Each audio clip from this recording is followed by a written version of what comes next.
Before we start, let's consider why we'd want to run this test.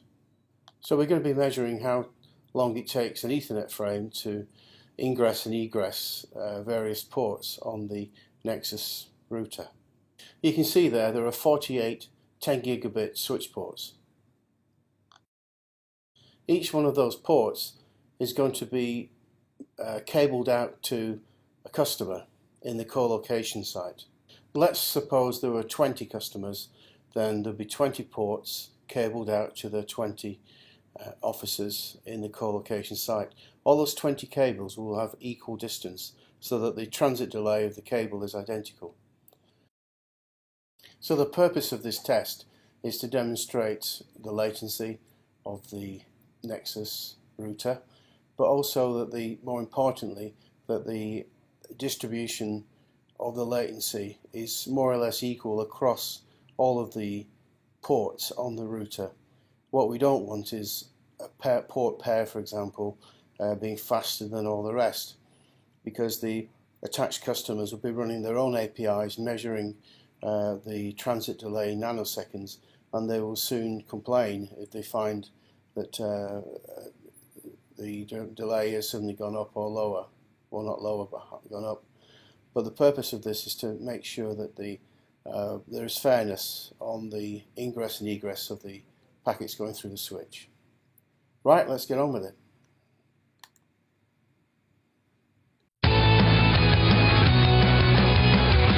There is plenty of obscure financial jargon to navigate on any given day of investing. We are here to help, though, with a feature we call Bob's Buzzword. Right. It refers to the opportunity that's created by the fact that some professional traders are getting market pricing and availability of publicly traded stocks before others. And so the difference between the first guy to get it and the last guy to get it is called the latency. So before we get into how this arbitrage works, I mean, how can certain firms have prices before others? Right. This is a really interesting thing, and it's a result of kind of a technology arms war that's been going on for the last 4 or 5 years. Right now, it really focuses on getting close as you can to the exchange's server. You want your trading company's server right next to the exchange server, because each foot is equal to a nanosecond. So quite literally, if you're 10 feet away, you're 10 nanoseconds behind the guy who's right next to it. And just a few nanoseconds can really make a difference. Sure, we know there's actually a big site being built out in New Jersey for co-location next to the New York Stock Exchange. So it's become a big business for the exchanges to license out, to rent out the co-location space. I included that little clip just to give some background and context to the test we're about to do. So without further ado, we're going to start with the video proper. Comes in a couple of parts. The first part is to prepare the Spirent TestCenter for the test, and then we connect to the Nexus and then run the tests.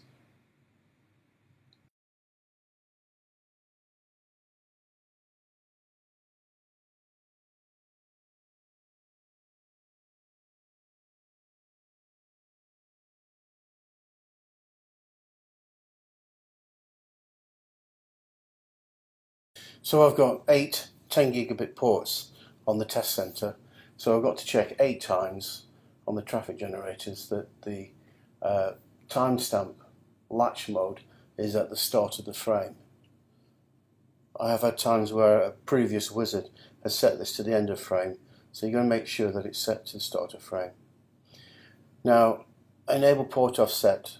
Spirent by default will artificially delay transmission of a packet, and as you can see there, 110 nanoseconds is put in by default. Because we're measuring below that, we have to take that out. So we have to go to settings, physical options, and enable port latency compensation for adjustments. And then what we will do, apply that, and then it'll add some extra columns to the port screen, and what we will be doing is looping back all the test ports actually, and getting rid of the latency, that's shown. So you can see the compensation mode is removed. So you shall be left as removed. And then you've got transmit and receive offsets. It doesn't matter which one you set. I tend to use the transmit offset.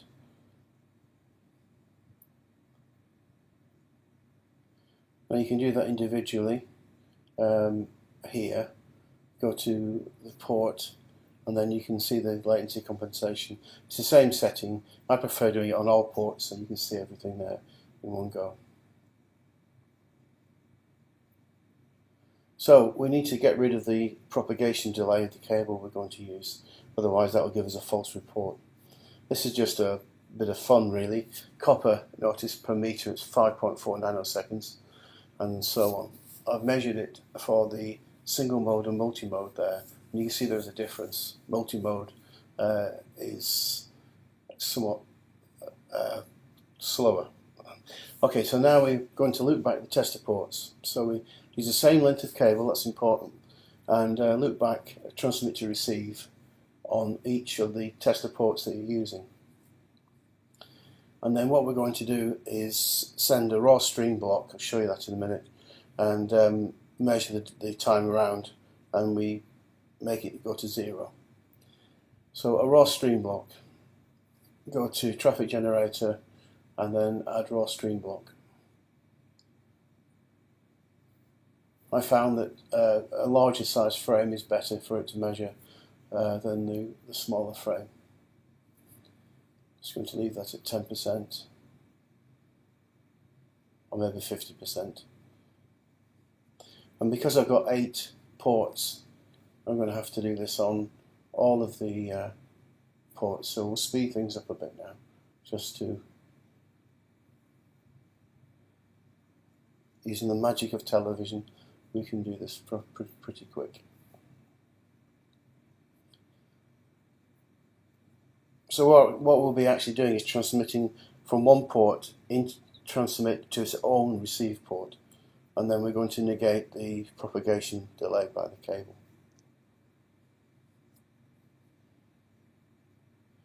So we start the traffic and adjust close to 0.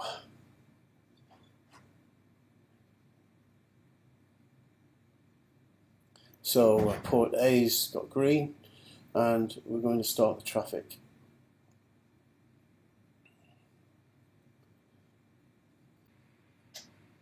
So on the detailed stream results, we're going to be looking at the average latency in microseconds. So I'm going to use transmit on port A first of all, and then try and zero that out as best I can, and then go to B, then C, and so on.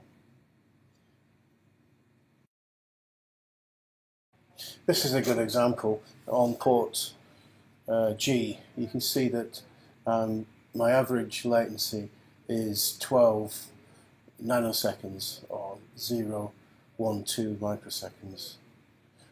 So that's a bit high, so I'm going to go to G, and I'm going to add in an offset of about -10 nanoseconds, and then apply that, and then that should go down to 2 microseconds.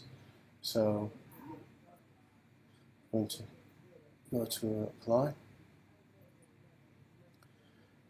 and then that will get the tester to add that in, and then zero the counter there, and then you can see now it's 0.02, so it's 2 nanoseconds, which is very, very good. Okay. And then I think we're going to take a quick look at H and set traffic running on H. Okay, set traffic running, and we can see that it's already at 0.06, just zero the counter, and 0.6. So in this particular case, there's no need to add any offset. It's pretty damn close. Right, now we get to connect Spirent to the Nexus device under test. So this is the Nexus 3548, and there's 48 10 gigabit ports, and in a trading floor, each one of these ports would be for a particular customer. So what we're after is that the latency distributed across the 3548 is pretty much equal, so there's no advantage given to one particular customer on the stock exchange. This illustrates my 8 ports from the Spirent going into the Nexus. Now we must delete all the raw stream blocks we did before and then create some layer 3 stream blocks. This is a photo of the actual 3548 with the cables connected into it. So let's configure some test streams. What we're about to do here is configure some layer 3 test streams, and I'll put them into port pairs. So port A will be transmitting to port B, and port B will be transmitting to port A. So they're paired off. So each IP subnet pair will be within the same prefix. So I'm running at 50% load and 1200 bytes in each frame length. Just to give some perspective to all of this, if you blink your eyes, it's about 300 milliseconds. 1 millisecond is 1 second, as we all know, sliced into 1,000 pieces. A microsecond is 1 second sliced into 1,000,000 pieces. And a nanosecond, which is what we're talking about here, is 1 second sliced into 1,000 million pieces. So it's incredibly small value we're measuring here. There's something here which you have to be careful of. If you transmit 2 packets at the same time, you'll get this serialization or latency. And this is something that occurred while I was running these tests, and I thought there was a problem, and it's not. It's just the way the physics of the switch is. Not the switch, but the nature itself.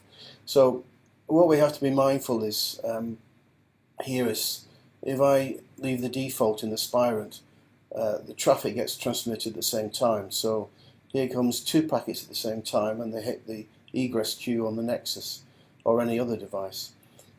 So one has to go before the other. So there's going to be a wait of a certain amount of time, which I've forgotten, but you'll get the idea. So one goes out through the egress port, and then the next one comes in.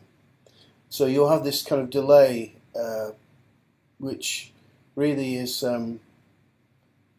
not part of Cisco or anyone else, it's just the way nature is. So what we have to do is make sure that we transmit in each packet with a slight delay. So they can see now the first packet is already on its way out before the second packet gets into it. And then this gives us a much more realistic view. So to do that, we have to set the Spirent to set traffic to async. So we go into Spirent and we go into Settings, and then we move over to the right and pick up traffic, and the port send mode, send this to asynchronous, and put 1 in there, and that will give you a delay of 64 microseconds.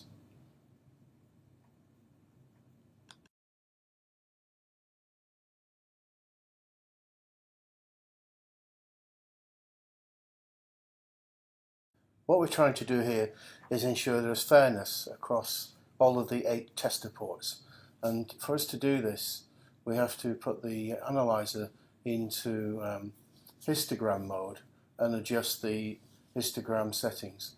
And here you can see with a range of about from 215 nanoseconds up to 245 there. You can see the majority of the traffic is being arrived in the 245 to 265 nanosecond buckets. So the rows are from A to H, which is port 1 to port 8, and the distribution of the packets arriving are shown in those individual cells. So we have to go into the Spirent and adjust the histogram so that it's refined for this particular test. The defaults that Spirent provide are too wide, and everything would appear in one bucket. So to go ahead and do this, we have to go to into ports, and we go into the a traffic analyzer, and then we have to say, click on the histogram, and then we then change the settings to histogram mode, make it centered for the measurements for the distribution, and then make a uniform bucket size width of 20, and then down below in the table there it will show as the showing the center point is 270 nanoseconds, and then this is showing us the distribution of the measurement, and that should reflect down onto the actual measurement in that window there. What we're after is that all the packets arriving within a couple of these columns. If there was bias to one particular side, it would show up here. This is very important so that we can show there is evenness and distribution for each customer. So we can run the test manually, or we can run it with a wizard. We're going to run it manually first of all.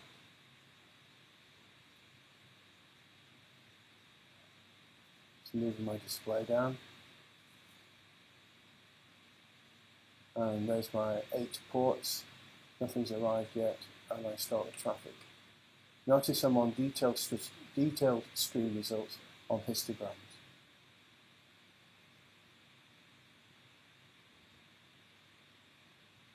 So this is the traffic arriving, and this is actually just showing basic counters and the average latency and so on. Okay, so we need to go to the histogram mode to see the distribution. There we go.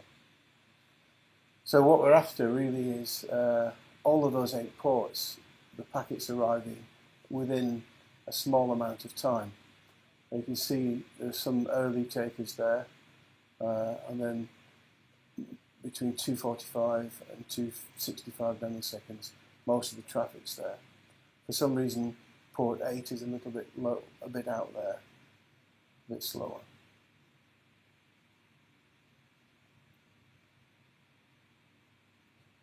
So I'm going to do a calculation here. So I'm taking 295 and then taking the difference, the delta, 225, and we have a difference there of 70 nanoseconds.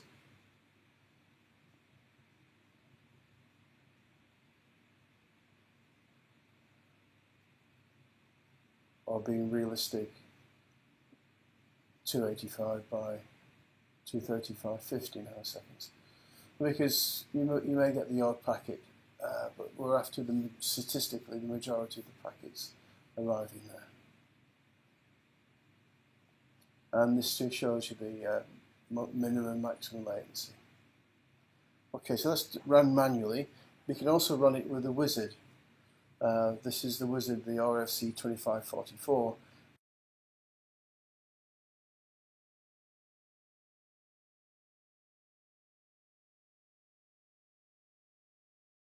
Gathers together, if you like that, gathers together all the information and puts it into a report, which is much more digestible, and it will do it by packet size.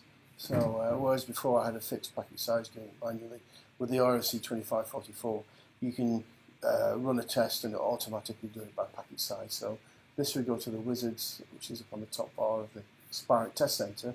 I'm just going to do a latency test, and then say next, and this will pick up what packet sizes I'm interested in. Well, first of all, what ports I want to run the test on. I want all of these ports, all 8. So I'll select all. And then next.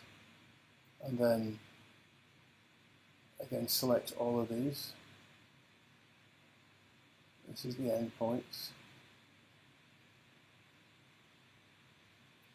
So shift click and next. And now I'm going to use the existing traffic flows I've already created by selecting that particular button there. Again, I want them all, so select all, shift click, and then next this really defines how the test starts and stops, or to measure jitter as well. And save detailed stream results, very important. And then I'm going to do it for this particular test, run for 60 seconds and go for a bandwidth load of percentage of the port speed, which is 10 gigabits, at 10, 50, 90 and 100% of the port, and go for these particular packet sizes. So it will do 64, run all the tests at 10, 50, 60, 100, and then move on to 128 and so on. And when you finish with this, it will go and run it, and when you finish with this, it will provide in the detailed stream results. Sorry, in the detailed reports, not the stream results. There's a report, and it'll give you a nice tabulated report, which you can stick into Excel and PDF and so on. This is the wizard running at the moment. There's the results coming up, and this is the results showing you warp mode on and warp mode off. What is warp mode? Well, the 3548, you can put it into like an accelerated mode with warp on, and it gives you faster latency across the switch. Thank you very much. This is Peter O'Reilly, and I hope you enjoyed it. Bye-bye.